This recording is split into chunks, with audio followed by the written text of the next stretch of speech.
The T-35, or how Russia took the concept of a land battleship literally.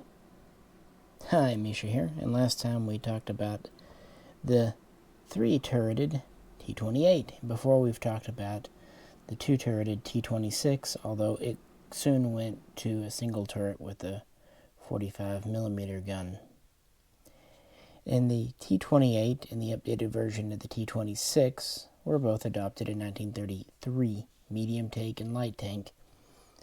So of course Russia had to have a heavy tank. And work began actually in 1930 on this behemoth. And would you believe this was the smaller alternative? Two teams worked on a heavy tank. The other team came out with a prototype known as the TG5. That was a four-turreted tank, which would sound smaller, except that it was classed as a 100-tonner, and it had a 107mm piece of naval artillery attached. Well, that wasn't approved. The T-35, on the other hand, classed as a 35-ton tank at the time, even though it had 5 turrets, was. And the first prototype was built as the T-35-1 and appeared in mid-1931, leading into 32. It would undergo testing. This originally had a 9-man crew plus 2 mechanics. It had a 76.2mm main gun, and it had two 37mm secondary guns, and the final 2 turrets each had a 7.62mm machine gun. But the -1 prototype was pretty much rubbish. It wasn't really practical for mass production, as if this would be, but yeah. And the transmission was garbage. So they had to go back to the drawing board, and they produced the T-35-2 prototype, which was available in 1933. It had a reworked transmission. They reworked on the hull a bit. They ended up going to a common main turret with the T-28, which logistically made sense, and other things to make production more practical. And in August of 1933, along with the T-28, it was approved for mass production, and they were kind of meant to work together as breakthrough tanks, infantry support tanks. Now, the production T-35, sometimes called the T-35A, had a few more changes. Namely, it went away from the 37mm cannon to the 45mm, which was coming into use on other tanks like the T-28 and later the BT-5. And by this point, we have a crew of 10 plus 2 mechanics. You've got, of course, people in each of the 4 smaller turrets, and then you have a total of 3 in the main turret: gunner, loader, and commander. Plus you have a driver and a driver's assistant. Yeah, it was so big it needed that. And this is a big tank. It's 10 meters long. And initially, it started out as about a 42.5-tonner. This quickly grew to 45 when we went to the new guns. The main gun had 96 rounds, so even though it used the same 76.2mm gun as the T-28, it held 26 more rounds. The 45mm turrets each had, well, I don't know if they each had, I think they together had 226. And for the machine guns, there were over 10,000 rounds on board. Now, originally, we had the 2 little turrets with a machine gun. The 2 medium turrets each had a machine gun, so that's 4. And then we had a 5th machine gun coaxially located on the top turret, the main turret. But then they would soon add a 6th machine gun on top to act as anti-aircraft defense, something kind of first pioneered with the T-28. Seemed like a good idea, so put it on the land battleship here. And then finally, late in production, they would add a third machine gun facing rear on the main turret, bringing a total up to 7. So 7 machine guns, 2 45 millimeter and 1 76.2 millimeter cannon, and a crew of 10 plus 2. The funny thing is, as big as this is, looking at pictures online, a very cramped interior and very compartmentalized, and very thin armor starting out. You had only 30 millimeter in the front and only 20 millimeter for the facing of the turret. Now they would improve this. They would give the turret 25 millimeter armor later, and then the front they would increase to 50, and then in some late versions as much as 70 millimeter. They would also add some side protection here for the tracks, only that was about 10 millimeters, so not a heck of a lot. So this would grow and grow in weight, crossing over 50 tons, getting up to nearly 54 tons by 1938. By October of that year, they were the fully armored versions. And as you can imagine, this was not a very fast tank. It was only about 19 miles per hour when it was lighter, and that sunk down to 15 miles per hour after all the armor was added. And of course, mechanically, it was complex. And in fact, this was the only 5-turreted tank to go into mass production in the world. Other countries thought about it. Only Russia was crazy enough to do it. Between 1934 and 1939, they would build 59 of these, plus the 2 prototypes. So not a very big number, but it's a big tank.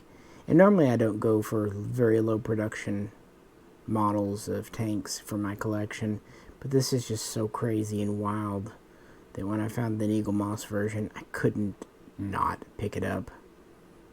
And yeah, it's pretty big. Relatively heavy too.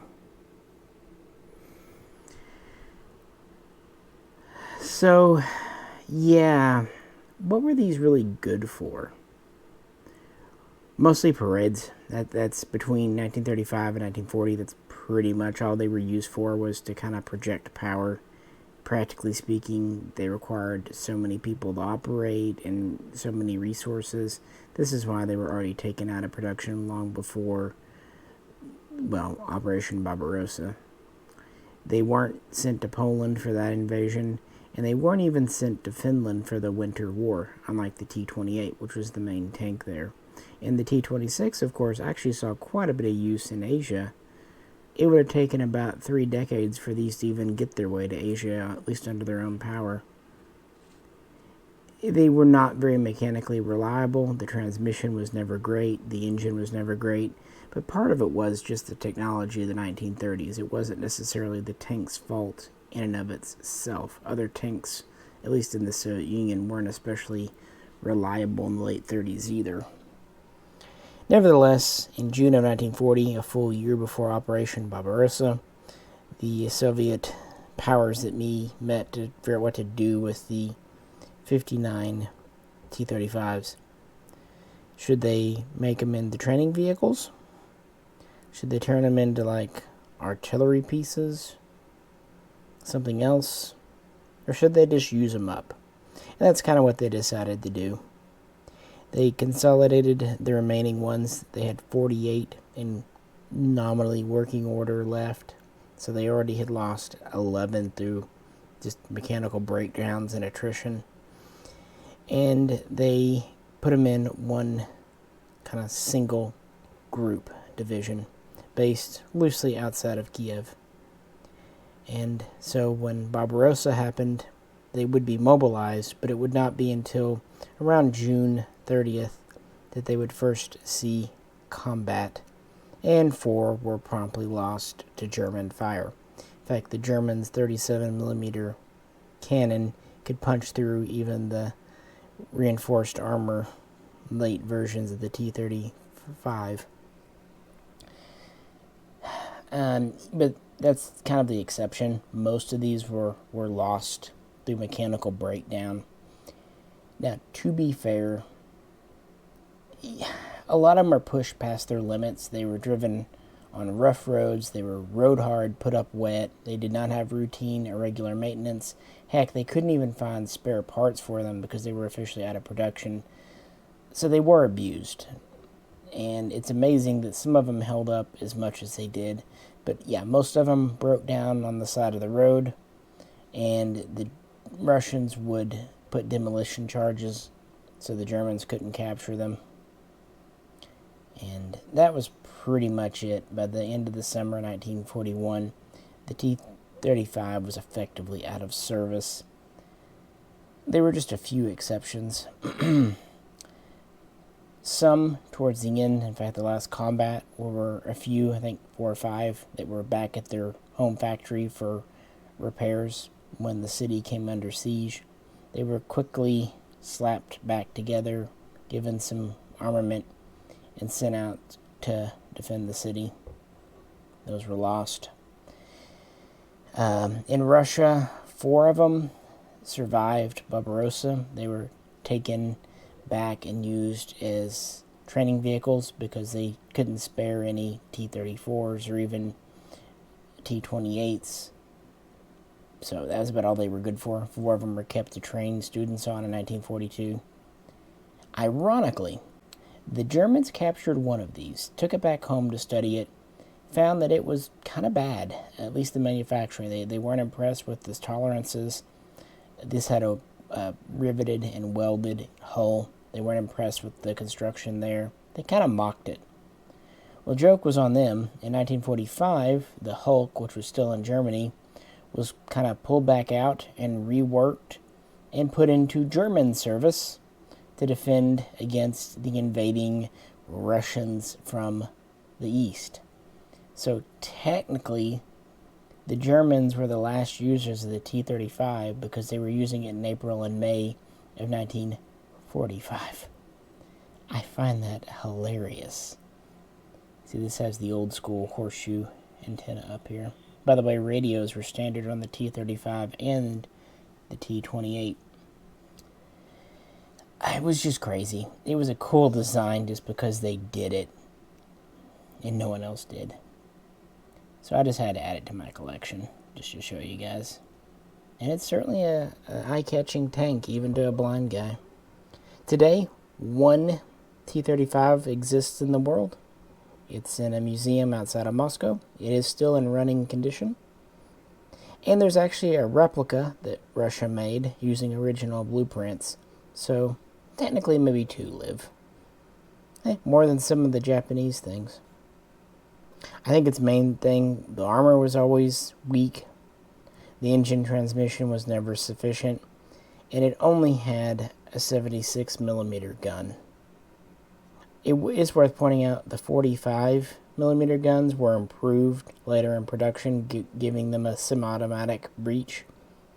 But yeah, and like I said, they added some more machine guns, but it's never enough. It never was worth the cost and people and material to build these. But they sure probably looked intimidating in parades before the war. Gotta scare them Germans. So here we go, yeah. Little tank with 2 turrets, layer 1. Medium tank with 3 turrets, and a big-ass tank with 5 turrets. Truly a land battleship. This is Misha, and I'll catch you very soon next time.